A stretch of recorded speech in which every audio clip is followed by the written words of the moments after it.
Bonjour à toutes et à tous, on est de retour au sommet de la restructuration et la transformation. Je suis avec Céline Domanger-Morin. Céline, bonjour. Bonjour. Avocate associée en restructuring chez Godwin Paris. Et je souhaitais revenir avec vous sur dans quelle mesure la baisse des investissements des fonds vers les startups a influencé votre action dans le restructuring.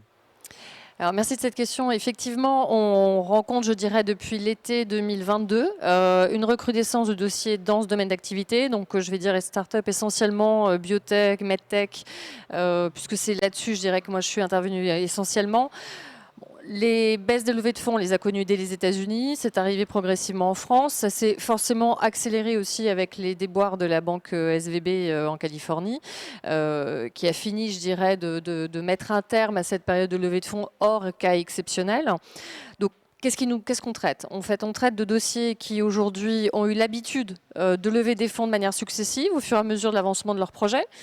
On a deux catégories. On va avoir des dossiers dans lesquels vous avez quand même du chiffre d'affaires et des dossiers dans lesquels on est sur du pur projet, notamment dans les medtech, vous avez des développements de médicaments, mais d'abord, en fait, vous avez les phases 1, les phases 2, les phases 3. C'est énormément d'investissements, des coûts notamment de masse salariale très significatifs, avec des chercheurs en France, des chercheurs aux États-Unis pour la plupart, et qui aujourd'hui ont un coup d'arrêt parce qu'à la fois, elles n'ont pas de revenus, ou très peu. Et en même temps, elles n'ont plus, je dirais, ces levées de fonds successives qui leur permettaient de faire face à leurs coûts qui sont donc très significatifs. Donc qu'est-ce qu'on fait ? Ce qu'on fait dans la plupart des cas, c'est qu'on va, comme je dirais d'habitude dans nos dossiers de restructuration, on va réunir les principales parties prenantes. Donc là, ça va être essentiellement les investisseurs, dans quelques cas des venture loans, donc qui sont en fait des investisseurs en dette sous forme souvent d'obligations convertibles ou d'OPSA, qui sont spécialisés en fait sur ces secteurs d'activité, et puis des banques et beaucoup de banques, puisqu'en fait c'est des domaines d'activité où il y a eu beaucoup de PGE déployés donc en 2020-2021. On les réunit et on refait comme dans nos dossiers classiques. On va regarder quelle est la perspective potentielle de revenus et on va essayer de réaménager la dette par rapport à ça. Dans un certain nombre de dossiers, il va se poser la question, est-ce qu'on a une capacité de monétiser les redevances futures sur un certain nombre de produits et donc d'avoir des entrées de cash ?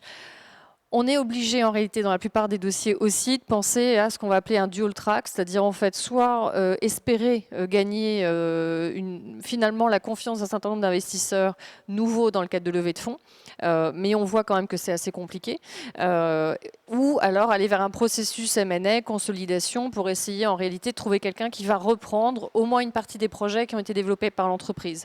Et pendant ce temps-là, il faut trouver les moyens avec de la remise de fonds, pas souvent par les investisseurs actuels, pour tenir les 3, 4, 5, 6 mois qui sont nécessaires pour mener un processus, soit levée de fonds, soit M&A, et essayer donc de sauver le maximum d'entreprises le maximum de l'entreprise et de ses salariés. Malheureusement, on ne va pas se le cacher, il y a quand même pas mal de dossiers qui finissent par une procédure collective et sur lesquels on fait des appels d'offres en plan de cession, et certains ne sont malheureusement pas non plus, je dirais, réussis pour la même et simple raison, qui est que ce sont des dossiers dans lesquels, même si on a fait baisser le niveau de cash burn, en réalité, c'est des dossiers qui sont très, très, très consommateurs de trésorerie avec de faibles revenus en face. Très bien, merci beaucoup Céline.